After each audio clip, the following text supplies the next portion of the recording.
Hello, YouTube.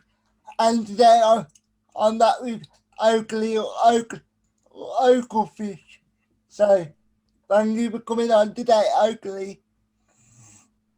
Absolutely, my pleasure. My pleasure. Very excited to see or excited to get this underway. I'm happy to have you on, mate. Now, a lot of my audience probably won't know exactly who you are. So, can you just explain to the audience exactly what you do? Absolutely, yeah. So, hello everyone. My name's Oakley. I'm also a YouTuber. I make FIFA content, though predominantly FIFA and football content, and upload it onto the internet. With that being said, I'm not the best FIFA content creator. I'm not the best at playing the game. I'm sure Anthony will let you know about that down the line. But yeah, I still enjoy it. It's a lot of fun, and yeah, I think that's what it's about with YouTube, having fun. I would, I would definitely agree with that. So what made you want to go into FIFA direction? Because when you first started, you did a bit of everything. I For did.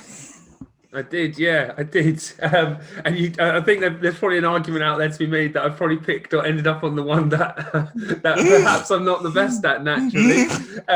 But yeah, so no, yeah, you're right. I did start doing a little bit of everything. Started doing a lot of. I started off doing mostly like vlogs and challenges, and also some Call of Duty. Call of Duty was actually the first thing I started doing. And out of the games that I play, it's probably the game that I'm the best at. Without blowing my own trumpet. I mean, comparing it to FIFA, I'm basically a pro. I'm basically a pro player. So yeah, we did. So I started doing some Call of Duty. Obviously, the way YouTube's been going in recent years, I kind of saw that the challenges and those sort of things, they weren't really adhering. And even looking back on it myself, I don't regret doing those videos. I really love doing them. They're a lot of fun. A lot of people love watching them. It's just that they're not really, how do I say? They're probably not the sort of stuff that you'd want to. They're not brandable. They're not the sort of videos that YouTube want to see on the platform. So I kind of drifted away a little bit from that and focused more on the gaming stuff. Yeah, just kind of got into FIFA. I'd made like a lot of friends in the FIFA community. I was getting along well with them, and collaborations started to become more of the normal thing to do. And I had more friends that were playing FIFA than I did that were playing Call of Duty. So it just seemed like a natural transition into a different game.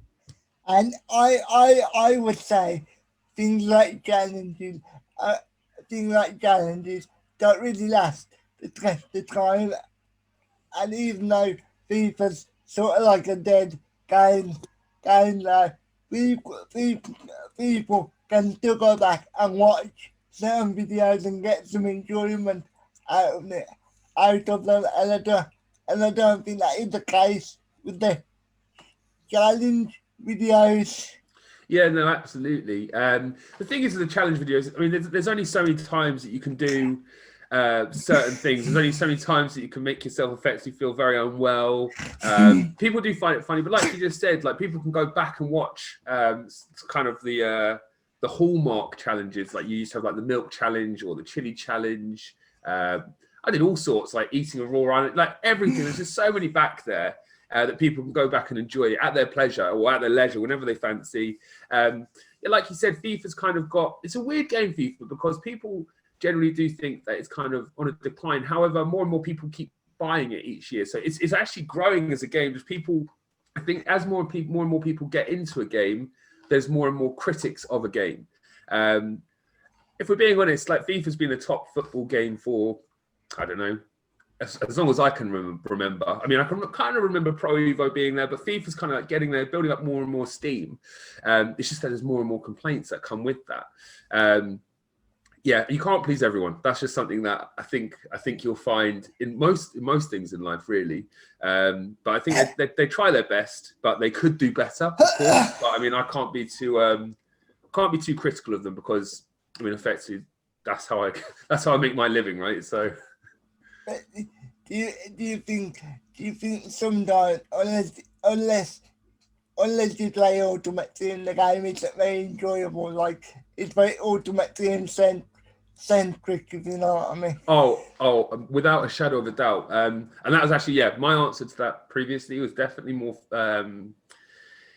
It was kind of from a selfish perspective, I guess, because I only really play Ultimate Team. It's what all my YouTube videos are based off of, Yeah. predominantly the packs and stuff.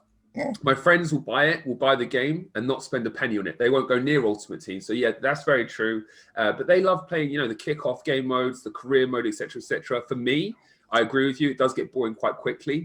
And EA definitely have catered far more to the Ultimate Team franchise because it's where they make their money.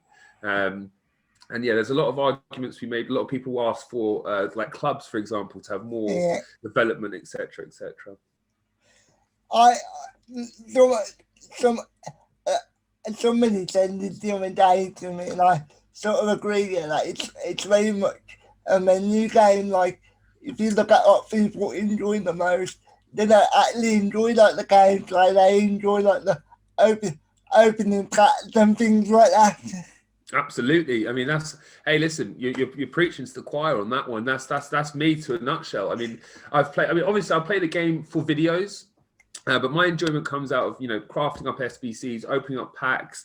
And a question you get asked a lot is people saying, Oakley, the wrong side of 25, how can you enjoy so much, like, packing a player on a game? But it's true, you do. You just really enjoy packing like some of the best players. You enjoy the little wins, like when I'm recording some of my Guess Who or my Rock Paper Stat. It's fun. It's just a fun way to enjoy the game. And if that's where you get your enjoyment from it, I don't see the problem with it. No problem with that at all, because as long as you can find some enjoyment out of it, that's all that matters. Absolutely. But when you're making content, you ever think I'm a bit bored of playing this? Like obviously, do what I do. It allows me to talk about whatever I want, pretty much. But obviously, with your content, it's a very much a FIFA orientated audience. Yeah, no, absolutely. The thing is, I would say that if I ever, the answer is no. I mean, I enjoy what I do, although it's the same template, if you like. All of my videos are the same series, if you like, etc., etc. But each episode's different because of the randomness of the packs. You don't know what you're going to get. I mean, in one of my recent episodes, we both packed the same player, so it's an interesting dynamic. Neither of us wanted to say the player we had, even though we both thought the other person had our player. So that was really interesting. That makes it a lot of fun. But yeah, no. If I ever did get to the point where I was like, I'm just not enjoying this enough, I've kind of done that before, where I've gone from Call of Duty to FIFA. Although I do agree it would be difficult to move from FIFA now, because I have got such a FIFA-based audience. But if that time came, I feel like not only would I be kind of wanting to move away from FIFA, but I feel like my audience would also be looking for something different at that point in time. I don't think it would just be me randomly saying I've had enough, sort of thing. Okay. This is a question for myself, yeah, but when you do some a specific style of content, how do you make yourself come across relatable to people? Do what I do. I think sometimes that people enjoy the interviews more than they enjoy hearing my own personal opinion. Okay. So how with the mixed content? To be honest with you, it is kind of it's a little bit, I guess, trial and error, but also I wouldn't say that what I was doing when I do mixed stuff, it would have to be like a one-off kind of video, because I wouldn't be able to now. I don't think I'd be able to now go back to just doing like my vlogs or anything like that, because I don't think people would have as much of an interest in me for that. Like me personally, people kind of will watch me for my series more than anything at the moment. I guess it's just, I don't know. I guess it would be if there's a one-off video that I do and somebody, maybe they'll find it interesting. Like if I put something up and they might think, oh, I'd like to know about that. That could be a reason behind it. But also, the last time I was like mixing up all the content, YouTube was a different place. This is about, it's got to be almost 8 years ago now. So 8 years ago, It was a completely different landscape. I mean, everything about it was different. So things that worked then probably wouldn't work now for me. So it's the flat answer is I've got no idea, as I feel like most people on YouTube just have no idea. me, obviously, I can only speak for them. I can only speak for myself. But the reason why I started a podcast channel is so I can speak about whatever I want, and then if people enjoy a certain topic, I can figure it out, and I can do more based around that.